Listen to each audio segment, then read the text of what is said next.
دیکھیے کشمیر کا جو مسئلہ ہے یہ انڈو پاکستان کی تاریخ کا ایک سب سے بڑا بیٹریل ہے.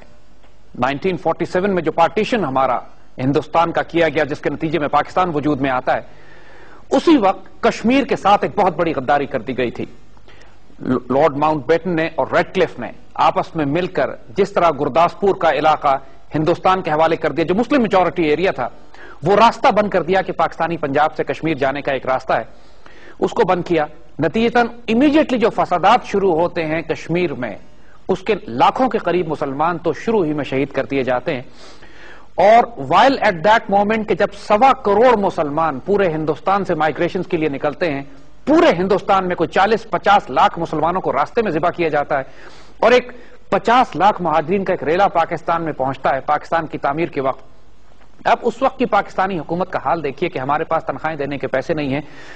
پاکستان حکومت ٹینٹوں میں، خیموں میں اور لکڑی کے کریٹوں پر بیٹھ کے اپنی حکومت چلا رہی ہے، اور دنیا یہ کہہ رہی ہے کہ یہ ملک چند ماہ سے زیادہ نہیں چلے گا.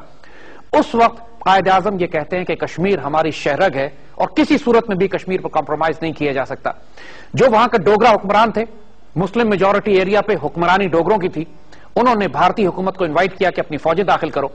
چونکہ زمینی راستہ پاکستان سے بند کر دیا گیا تھا گرداسپور کی وجہ سے، اب ہمارے پاس اور کوئی آپشن نہیں رہ گیا تھا کہ پاکستان سوائے اس کے کہ ایک جنگی حکمت عملی کے ذریعے کشمیر کو حاصل کرنے کی کوشش کرے. مگر یہاں بھی بیٹریل تھا، کیونکہ جس طرح ماؤنٹ بیٹن نے اور لارڈ ریڈ کلف نے اتنا بڑا بیٹریل کیا پاکستان کے ساتھ، نقشے تبدیل کر دیا آخری لمحے پہ، اسی طرح پاکستان کے پاس اس وقت فوجیں ہی نہیں تھیں. جو تمام سیکنڈ ورلڈ وار کے بعد جو انڈین فورسز پورے دنیا میں پھیلی ہوئی تھی سیکنڈ ورلڈ وار میں حصہ لینے کے لیے، اس میں انگریزوں نے یہ کیا تھا کہ سکھوں کو اور ہندو ریجمنٹس کو، گورکھاس کو پہلے واپس بلا لیا، اور مسلمان ریجمنٹس پوری دنیا میں پھیلی ہوئی تھی. نتیجہ یہ ہوا کہ جب پاکستان بنتا ہے تو پاکستان کے پاس آرمی ہی نہیں تھی، اور جو چند ایک آفیسرز بھی تھے جو commander in chief of the Indian forces تھے، اور جو پاکستان آرمی کا کمانڈر ان چیف اپوائنٹ کیا گیا آکن لیک اور جنرل گریسی، یہ دونوں انگریز تھے. اور قائد اعظم کے حکم کے خلاف قائد اعظم نے اس وقت حکم دیا کہ جتنی جو کچھ بھی فوج ہے اس کو لے کے کشمیر میں داخل ہو جائے، کیونکہ انڈین آرمی جو تھی، انڈین ایئر فورس جو تھی، وہ لینڈ کرنا شروع ہو گئی تھی سری نگر کے ایئرپورٹ کے اوپر. مگر آکن لیک اور گریسی نے انکار کیا. قائد اعظم نے اس کے باوجود کشمیر میں اعلان جہاد کروایا، اور پاکستان کے تمام ان ایریاز میں جہاں کسی قسم کے بھی ارریگولر دستے میسر ہو سکتے تھے، خاص طور پہ محسود ٹرائبل ایریا سے، ہمارے سوات سے، چترال سے، گلگت سکاؤٹس کے لوگ، چترال سکاؤٹس سے، وہ تمام مسلمان وہاں کے جو حکمران تھے اور جو قوانین تھے ٹرائبل ایریاز کے، ان سے کہا گیا کہ ہمیں مجاہدین دستے چاہیے جو کشمیر میں داخل ہو کر کشمیر کو براہ راست ڈائریکٹ ایکشن کے ذریعے پاکستان سے ملا لیں. قائد اعظم کے بارے میں یہ ذہن میں رکھیے گا کہ اس وقت اس ٹوٹے پھوٹے پاکستان میں دنیا نے ان کو مشورہ دیا کہ ہم اس وقت قابل نہیں ہے کہ کشمیر میں جنگ کر سکیں. Quaid Azam was such an honourable مین. وہ ریئلائز کر چکے تھے کہ اگر کشمیر دشمن کے ہاتھ میں چلا گیا، پاکستان کا تمام دریا وہاں سے آتے ہیں، پاکستان کا چین سے راستہ وہاں سے نکلتا ہے، پاکستان کی تمام مستقبل کی نسلیں تباہ و برباد ہو جائیں گی اگر کشمیر پر یہ غداری ہم ایکسپٹ کر لیں تو. And Quaid Azam refuse to accept. تو یہ بات ذہن میں رکھیے گا کہ سب سے پہلا جہاد کشمیر میں قائد اعظم نے شروع کیا. قائد اعظم نے ہی مجاہدین دستوں کو استعمال کیا. جو کچھ آزاد کشمیر آپ کو آج نظر آتا ہے، یہ اسی وقت قائد اعظم کی اپنی زندگی میں مجاہدین نے آزاد کرا لیا تھا. اور قائد اعظم زندگی کے آخری سانس تک، یہ ہماری طویل ترین جنگ بھی تھی پاکستان بننے سے لے کر جب تک قائد اعظم کا انتقال ہوتا ہے، کشمیر میں مجاہدین دستے کشمیر کو آزاد کرانے کے لیے جنگ کرتے رہتے ہیں. آہستہ آہستہ پاکستان کی ریگولر آرمی بھی آنا شروع ہو جاتی ہے، وہ بھی شامل ہوتی ہے اس کے اندر. اور ایک تاریخ رقم ہوتی ہے قائد اعظم کے انتقال کے بعد تک. ان کے انتقال کے بعد پھر یہ انڈینز بھاگے ہوئے جاتے ہیں یونائٹڈ نیشنز میں اور کہتے ہیں کہ ہم سیز فائر کرنا چاہتے ہیں، اور ہم یونائٹڈ نیشن ریزولوشنز کے مطابق کشمیر کے عوام کو حق دیں گے کہ اس تصواب رائے کیا جائے، ان سے رائے لی جائے، اور یہ کہا جائے کہ جس طرف ہی شامل ہونا چاہتے ہیں یہ شامل ہو جائیں. وہ صرف انڈیا کا ایک ٹائم گیننگ ایکسرسائز تھی. ہمارے حکمران اس وقت یہ کھیل دیکھ نہیں سکے. ایک بلیف تھا، ایک یقین تھا کہ شاید یونائٹڈ نیشنز کی کوئی کریڈیبلٹی ہے اور یونائٹڈ نیشنز جو ہے آنے والے وقتوں میں یہ فیصلہ تصفیہ کرا دے گی، کیونکہ ورلڈ وار ختم ہوئی تھی، یو این نئی بنی تھی، اور دنیا کو بڑی امیدیں تھیں کہ شاید یونائٹڈ نیشنز جو ہے اپنا کردار ادا کرے. اس لیے بیوقوفی میں ہم کہیں گے، اپنی ناسمجھی میں، یو این پہ اعتبار کرنے کے نتیجے میں اس وقت کے جو ہمارے پاکستان کے لیڈرز تھے وہ اس انڈین ٹریپ میں آ گئے. Kashmir it was a betrayal. 1948 میں جو سیز فائر کیا گیا، کشمیر کے لوگوں نے اس وقت یہی سمجھا کہ ہمارے ساتھ ایک بیٹریل ہوا ہے. اس وقت پیس نہیں ہونی چاہیے تھی. انڈین ڈیسپریٹ تھے، ہم بہت قریب تھے کشمیر کو کہ انڈین کو پریشرائز کر لیں. اگر آپ نوٹ کریں تو کارگل پہ جو ہم نے 1998 میں لڑائی لڑی، 99 میں لڑائی لڑی کارگل کی، 48 میں ہم کارگل کیپچر کر چکے تھے. کارگل 2-3 دفعہ ہمارے ہاتھ میں آیا اور ہاتھ سے نکلا. یہ تمام بڑے بڑے علاقے جو آج پاکستان کے پاس ہیں یہ سب 48 کی جنگ میں ہم نے قبضہ کیے تھے, اور آئندہ بھی پورا کشمیر سری نگر بھی لیا جا سکتا تھا اگر تھوڑا سا پریشر اور مینٹین کرتے. پھر یہ ایز پاکستانی ہمیشہ ایکسپیکٹ کرتے رہے کہ شاید یونائٹڈ نیشنز ریزالو کرے گی, نہیں ہوا. اس کے بعد جو دوسری سیریس اٹیمپٹ ہوئی کشمیر کو آزاد کرانے کی, وہ جو ہو سکتی تھی اگر, کہ جب چائنیز نے 1962 میں انڈیا سے ان کی جنگ ہوتی ہے اور چینی فوجیں پورے شمالی ہندوستان سے انڈین آرمی کو مار مار کے دھکیل کے نیچے اتار دیتی ہیں, اور اس وقت بھی ایوب خان کو پیغام بھیجا جاتا ہے چائنیز کی طرف سے کہ کشمیر خالی ہے, آپ اپنی فوجیں داخل کر لیں اور کیپچر کر لیں.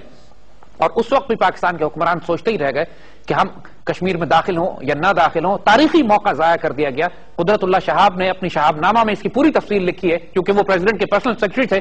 انہوں نے پوری تفصیل لکھی ہے کہ کتنی بڑی تاریخی غلطی ہوتی ہے کہ ہم کشمیر کو آزاد کرا سکتے تھے. اس خجالت اور اس شرمندگی کو دور کرنے کے لیے, اور اس وقت کے جو فارن منسٹر تھے ذوالفقار علی بھٹو, جو کوتاہی کر چکے تھے پہلے, اس کو کفارہ اپنے خیال میں ادا کرنے کے لیے انہوں نے ایک بہت ہی ایمبیشس پلان بنایا آپریشن جبرالٹر کے نام سے, جس کا مقصد یہ تھا, اور جو انہوں نے ڈس انفارمیشن پھیلائی اس وقت کے فارن منسٹر بھٹو نے ایوب خان کو, کہ صاحب کشمیر کی پوری آبادی جو ہے وہ جہاد کے لیے تیار ہے, اٹھ کھڑی ہوگی, اور پاکستان کو اپنے کمانڈو دستے داخل کر دینے چاہیے اس کے اندر. اور اس فالٹی انفارمیشن پہ, فالٹی انٹیلیجنس پہ جو انالیسس کر کے بہت بڑا آپریشن کیا گیا, اور بڑی بھاری تعداد میں پاکستانی فوجی کمانڈو اتارے گئے کشمیر میں. مگر کشمیر کی آبادی کے پاس اندر نہ تو اسلحہ تھا, نہ وہ تیار تھے اس جہاد کے لیے. نتیجہ یہ ہوا کہ آپریشن جبرالٹر بری طرح ناکام ہوا. ہمارے بہت بڑی تعداد میں آفیسرز اور جوان اندر شہید ہوئے, اور بڑی مشکل سے کچھ لوگ نکل کر واپس پہنچ سکے. اور اس کے نتیجے میں ایک پاکستان اور انڈیا کے درمیان جھڑپیں شروع ہو گئی, اور وہی جھڑپ اس کا نتیجہ یہ نکلا کہ پھر بھارت نے 65 کی جنگ پاکستان پر مسلط کی, لاہور پر حملہ ہوا. اور پھر شکر ہے کم از کم پاکستان جو کچھ غلطیاں شروع میں ہو چکی تھی اس کو ہم سسٹین یہ کر سکے کہ جرات, دلیری, بہادری اور غیرت کے ساتھ جو ڈیفنس آف پاکستان جو اس وقت کیا گیا, کہ جو آبجیکٹیوز انڈین اچیو کرنا چاہتے تھے وہ نہیں کر سکے. ہم نے بھی کشمیر میں آبجیکٹیو اچیو نہیں کیا, انڈینز جو اچیو کرنا چاہتے تھے وہ نہیں کر سکے. الٹیمیٹلی جبرالٹر, گرینڈ سلام اور 65 کی وار ایک سٹیل میٹ کی حیثیت سے ختم ہوتی ہے, جس میں کم از کم انڈینز کو شدید نقصان اٹھانا پڑا. It was a daring attempt, بیوقوفانہ پلاننگ ضرور تھی یہ گرینڈ سلام اور جبرالٹر کی, لیکن الحمدللہ پاکستان کو ریکور فرام دس. مگر کشمیر ہمارے ہاتھ نہیں آیا. دوسرا موقع ہم نے کشمیر کو لینے کا ضائع کیا. پھر 71 میں ہمیں بڑی سخت چوٹ آئی. انڈیا نے وہ سارا فوکس 65 کے بعد ایسٹ پاکستان پہ کر دیا, اور اگرتلا سازش, مجیب الرحمان, مکتی بانی, ایک لو انٹینسٹی کانفلکٹ کے ذریعے بغاوت, غداریاں برپا کی ایسٹ پاکستان میں. اور انڈیا نے سارا فوکس رکھا اسی بات پہ کہ اب ویسٹ پاکستان سے بعد میں نپٹیں گے, پہلے توڑ کر الگ کریں, اور ان کو کامیابی بھی ہوئی. 71 میں ہمیں نقصان اٹھانا پڑا, اور 71 کے بعد تقریباً 74 وغیرہ تک انڈیا نے نیوکلیر ایکسپلوژن بھی کر لیا. یعنی اب اس وقت آپ انڈیا کی اگر فزیکل سپیریورٹی دیکھیے کہ وہ چند سال پہلے ایسٹ پاکستان توڑ کر الگ کر چکے ہیں, اس کے بعد ایٹمی دھماکہ بھی کرتے ہیں. پاکستان زخمی بھی ہے, مار بھی کھایا ہوا ہے, پوری دنیا پاکستان پر سینکشنز بھی لگائی ہوئی تھی, کوئی اسلحہ ہمارے پاس نہیں تھا, ڈی مورلائز فوج تھی, ڈی مورلائز آرمی تھی. اور اس صورتحال میں پاکستان کے لیے پاسبل ہی نہیں تھا کہ کسی قسم کا اپنا ڈیفنس پیش کر سکتا, کہ اگر انڈیا پاکستان پر حملہ کر دیتا. کشمیر کو تو ہم بھول لیں, کشمیر تو دور کی بات تھی, مین لینڈ مغربی پاکستان جو بچ گیا تھا اس کا دفاع بھی خطرے میں پڑ گیا تھا. اسی دور میں پاکستان اپنا ایٹمی پروگرام شروع کرتا ہے, اور پھر پاکستان میں ذوالفقار علی بھٹو کا حکومت کا تختہ الٹتا ہے, اور جنرل ضیاء حکومت ان کے ہاتھ میں آتی ہے. اور جنرل ضیاء جو نیشنل سیکیورٹی فورن پالیسی کے حوالے سے پاکستان کی تاریخ کا روشن ترین پیریڈ جو کہلایا جا سکتا ہے, that was the general Zia period. Lottery Pakistan کی اس طرح بھی نکل آئی کہ سوویت یونین 1979 میں افغانستان میں داخل ہو جاتا ہے, اور 79 میں افغانستان میں داخل ہونے کی وجہ سے پاکستان دوبارہ دنیا میں سینٹر سٹیج پہ آ جاتا ہے. اب پاکستان کی ہاں اور نہ میں دنیا کے فیصلے ہوتے ہیں. اس وقت پاکستان دنیا کو ساری ٹرمز اینڈ کنڈیشنز ہماری ہوتی ہیں. امریکنز کی مجبوری ہوتی ہے کہ پاکستان کی بات مانے. امریکنز ہمیں سرٹیفکیٹ لکھ کے دیتے ہیں کہ پاکستان ایٹمی ہتھیار نہیں بنا رہا, کیونکہ اس کے بغیر وہ ہمیں امداد نہیں دے سکتے تھے سوویت سے لڑنے کے لیے. اور پاکستان ان کی ناک کے سامنے ہتھیار بھی لے رہا تھا, اسلحہ بھی لے رہا تھا, پیسہ بھی لے رہا تھا, اور اس کو ڈائیورٹ کر رہا تھا ایٹم بم بنانے پہ. اور ساتھ ساتھ ہم سوویت یونین کے ساتھ افغانستان میں جنگ بھی کر رہے تھے. ساتھ ساتھ پاکستان اس وقت چین کے ساتھ بھی برابری کے لیول پر معاہدے کر رہا تھا, اور ساتھ ساتھ مسلم دنیا کی قیادت بھی ہمارے پاس آ چکی تھی. یہ پیریڈ پاکستان کی فورن پالیسی اور ایکسٹرنل ڈیفنس کے لحاظ سے گولڈن پیریڈ کہلاتا ہے. ہم نے پوری 80 کی دہائی میں, یہ وہ وقت تھا کہ جب ہم نے 1971 کا بدلہ لینا شروع کیا انڈیا سے. سکھوں کی تحریک بلڈ کی, اسی وقت کشمیری جہاد کو دوبارہ بلڈ کیا گیا. ناگاز, Assam, Naxalites, Maoist north east میں انڈیا کے مختلف حصوں میں جو ایگزسٹنگ تحریک آزادیاں موجود تھیں ان کو امداد دی گئی. سری لنکا کی مدد کی گئی کہ تامل ٹائگرز کا مقابلہ کریں کیونکہ انڈین سری لنکا کے خلاف ایک جنگ جو برپا کر رہے تھے. تمام خطے کے تمام ممالک کو پاکستان نے امداد دینی شروع کی, ان کے ساتھ دفاعی معاہدے ہوئے. اور یہی وہ پیریڈ تھا کہ جب پوری دنیا سے جو مسلمان تحریکیں افغانستان پہنچتی ہیں, چاہے وہ فلسطینی ہوں, چاہے وہ چیچنز ہوں, چاہے بوسنینز ہوں, چاہے کشمیری ہوں, چاہے مورو مینڈناؤ کے ہوں, پوری دنیا میں ایک ساتھ تحریک جہاد شروع ہوتی ہے. افغانستان میں مجاہدین کو اللہ کامیابی دیتا ہے, سوویت یونین ٹوٹتا ہے, سینٹرل ایشیا آزاد ہو کے چلا جاتا ہے. اور یہ وہ پیریڈ ہوتا ہے کہ جس میں افغانستان جہاد کے ختم ہونے کے بعد ہم ایک طرف کشمیر, ایگزیکٹلی اسی پیریڈ پہ کشمیری انتفاضہ اور فلسطینین انتفاضہ, یہ دو انتفاضات شروع ہوتے ہیں, دو بغاوتیں شروع ہوتی ہیں آکوپیشن فورسز کے خلاف, اور چیچن اپنی ریزسٹنس کا آغاز کرتے ہیں روسیوں کے خلاف. تو یہ پاکستان کے لیے دوبارہ ایک حیرت انگیز موقع ہوتا ہے کہ سکھوں کی وجہ سے تو پریکٹیکلی انڈیا کا حال یہ تھا کہ انڈیا ٹوٹنے پر آ گیا تھا, اور اب کوئی اور ذریعہ نہیں تھا مغرب کے پاس, انڈینز کے پاس, موساد کے پاس, کہ پاکستان کو روکنے کا سوائے اس کے کہ پاکستان کے حکمران کو شہید کر دیا جائے اور ان کی جگہ پہ ایک کرپٹ انکمپٹنٹ پولیٹیکل حکومت لائی جائے کہ جو آنے کے بعد اس سارے ایلیمنٹس کو کمپرومائز کر لے گی کہ جو پاکستان نے اس ریجن میں اپنے ایسٹس تیار کیے انڈیا کو نیوٹرلائز کرنے کے لیے. نتیجتاً یہ کنفرمڈ اور ڈاکومنٹڈ بات ہے کہ اسرائیلی موساد اور انڈین را نے مل کر جنرل ضیاء کے پلین کو کریش کرایا. پاکستان کے اندر بھی غدار موجود تھے, لیکن American ambassador to Delhi John Gunther Dean اس نے ایکنالج کیا اس بات کو کہ را کے پلان اور موساد نے مل کر جنرل ضیاء کو کریش کیا.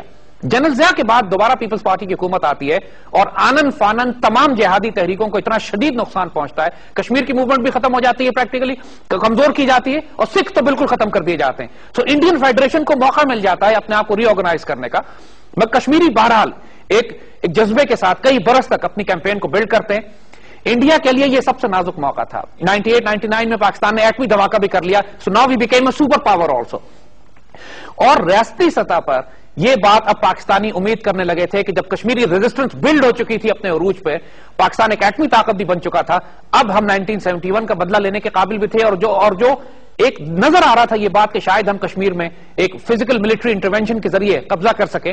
تو کارگل کی جو کانفلکٹ ہے, جو جنگ مجاہدین کی شروع کرتے ہیں اور پھر پاکستان آرمی اس میں براہ راست شامل ہو جاتی ہے, اٹ واز اے لوکل وار, اس کے باوجود it was a historic moment for Pakistan کہ ہم کارگل میں انڈینز کو پریشرائز کر سکیں. انڈینز کو جو شدید نقصان اٹھانا پڑا, کلیکٹیو 65 اور 71 کی جنگ میں اتنے انڈین آرمی کے سولجرز اور آفیسرز نہیں مارے گئے جتنا کارگل میں مارے گئے ہمارے مجاہدین اور ہمارے ریگولر فورسز کے ہاتھوں. مگر اس وقت کی سیاسی حکومت کو بھی they lost their nerves, they compromise American pressure پہ. جس وقت جس طرح 48 میں جب انڈینز ہارنے لگے تو بھاگتے ہوئے UN کے پاس گئے, کارگل میں جب انڈینز کو مار پڑنے لگی تو بھاگتے ہوئے امریکہ کے پاس گئے, امریکہ نے دباؤ ڈالا, حکمران کمپرومائز کر گئے, اور کارگل کانفلکٹ کو بھی ہمیں بیچ میں چھوڑ کر واپس ہٹنا پڑا. اگین تاریخی موقع ہم نے ضائع کیا, مگر انڈینز گاٹ اے بلڈی نوز جو کہتے ہیں. 2009-11 کے بعد, 2001 کے بعد تو پریکٹیکلی پاکستان کی فورن پالیسی ہی تبدیل ہو کے رہ گئی. اس سے پہلے جو پاکستان کا فوکس کشمیر پہ یا انڈیا کی طرف تھا, وہ سارا فوکس تبدیل ہو کے افغانستان چلا گیا. ہم کو اپنی کئی لاکھ فوجیں افغانستان کے ساتھ لگانی پڑی, انڈیا کے بارڈر کی طرف سے ہم نے فوجیں ہٹائیں.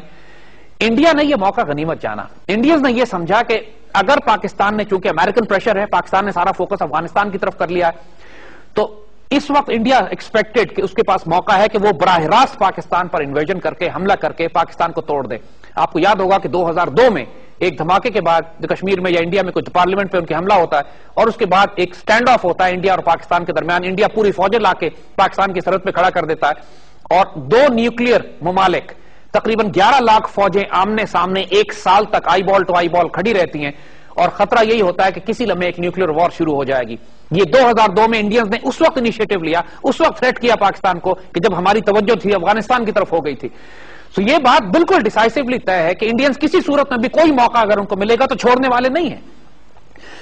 تقریباً 2007 تک اس وقت حال یہ ہو چکا تھا کہ مشرف دور میں کہ پاکستان اتنا کمپرومائز کر چکا تھا اپنے کشمیر کے سٹینڈ پہ کہ پاکستان اب مختلف آپشنز دینے لگا تھا کہ چناب فارمولا لے لیں, کشمیر کو لائن آف کنٹرول کو بارڈر بنا لیں, جو کشمیر کی تحریک آزادی ہے اس کو کمپرومائز کر دیا گیا. انڈیا نے فینس لگانی شروع کر دی لائن آف کنٹرول پہ. دیکھیے لائن آف کنٹرول کے بارے میں ایک بات یاد رکھیے گا کہ line of control is not international border, line of control is line of control.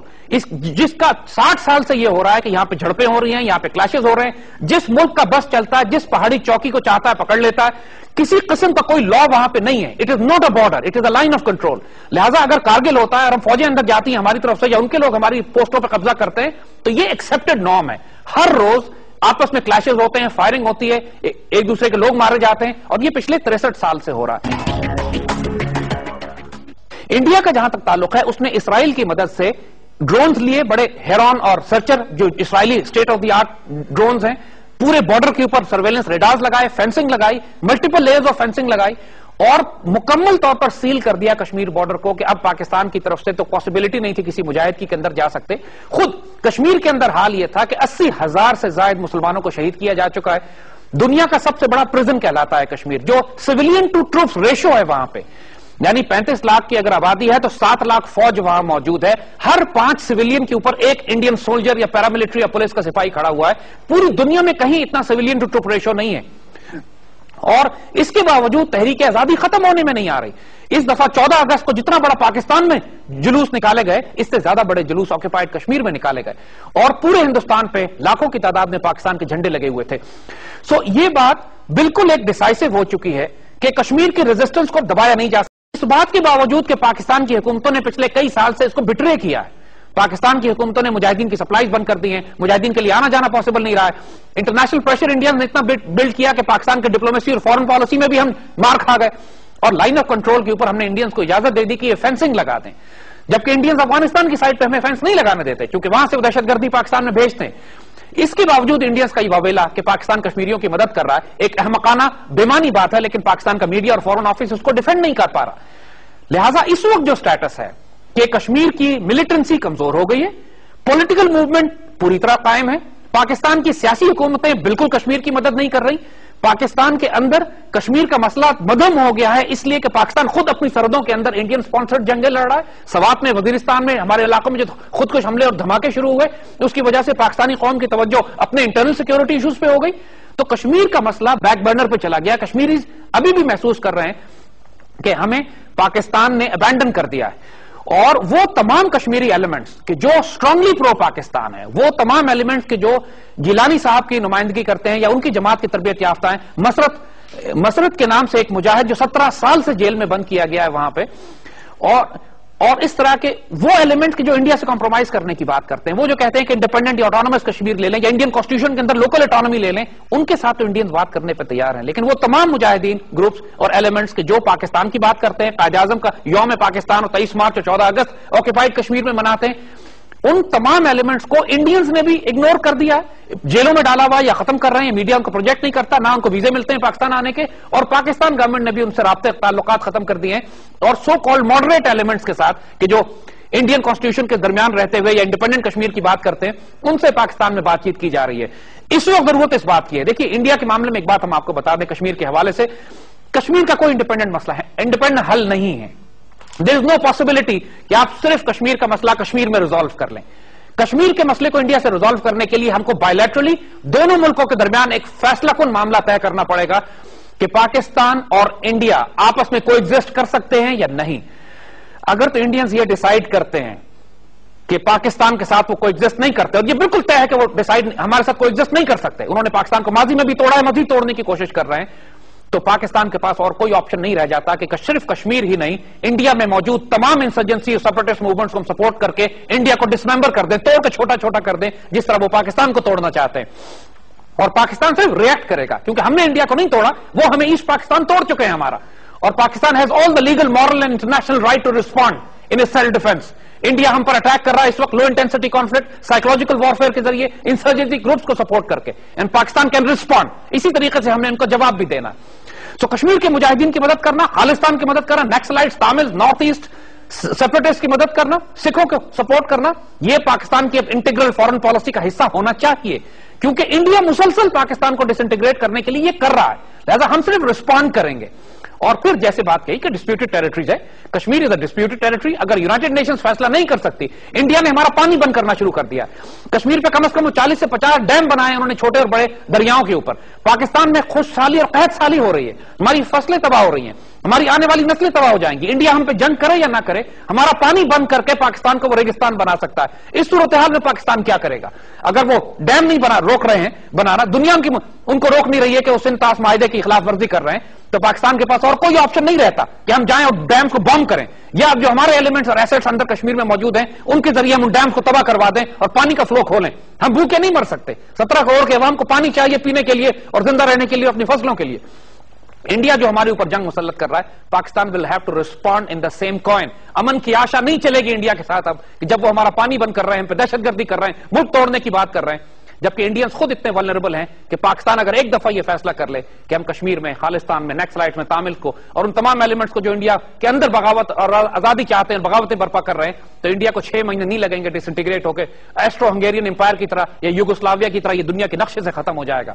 تو کشمیر کے معاملے میں یہ بات بالکل ڈیسائسو ہے کہ پاکستان کو ان تمام ایلیمنٹس کو مدد کرنی ہے، ڈپلومیٹک بھی، پولیٹیکل بھی اور ملٹری بھی، کہ جو پرو پاکستان ایلیمنٹس ہیں. اور اس کے علاوہ کسی قسم کا کوئی حل نہیں ہو سکتا. آپ کاسٹ آف آکوپیشن اتنی بڑھا دیں، جس طرح سوویت یونین کو افغانستان میں شکست اس لیے ہوئی تھی کہ کاسٹ آف آکوپیشن اتنی بڑھ گئی تھی کہ ان کی اکانومی گھر پہ کولیپس کر گئی اور سوویت یونین کو وڈرا کرنا پڑا. اسی طرح آپ انڈینز کی کاسٹ آف آکوپیشن بڑھا دیں اتنی زیادہ کشمیر میں اور پورے ہندوستان میں کہ انڈیا اس کے بعد کبھی پاکستان پر حملہ کرنے کی نہ جرت کر سکے گا، نہ سوچ سکے گا، اور مجبور ہوگا اس بات پر. آج انڈیا کے اندر بڑے بڑے اینالسٹ اور تھنکرز یہ بات کر رہے ہیں کہ Kashmir is a cancer for India, Kashmir is a wound for India, اور انڈیا کو چاہیے کہ کشمیریوں کو آزادی دے جس طرح کشمیری مانگتے ہیں. انٹرنیشنل کمیونٹی اگر آزادی استصواب رائے اور آزادی اظہار نہیں دے سکتی کشمیریوں کو، تو پھر اس کا فیصلہ تلوار کی زور پہ کرنا پڑے گا. کشمیر کا معاملہ پاکستان اور انڈیا کے درمیان ایک بہت بڑی آئندہ آنے والی جنگ کا باعث بھی بنے گا، کیونکہ کشمیر کا مسئلہ صرف ٹیریٹوریل نہیں ہے، جیسے عرض کیا کہ وہاں ہمارا پانی ہے، چائنا کے ساتھ ہمارا روٹ وہاں سے نکلتا ہے، اور انڈیا ان دونوں تینوں علاقے پہ قبضہ کر کے ہمارا پانی بھی بند کر رہا ہے، چین سے راستے بھی توڑ رہا ہے. اور اگر انڈیا یہ کرے گا تو ہمارے پاس کوئی آپشن اور نہیں ہوگا سوائے اس کے کہ تلوار کی نوک پر اپنے اور ان کے درمیان فیصلہ کریں.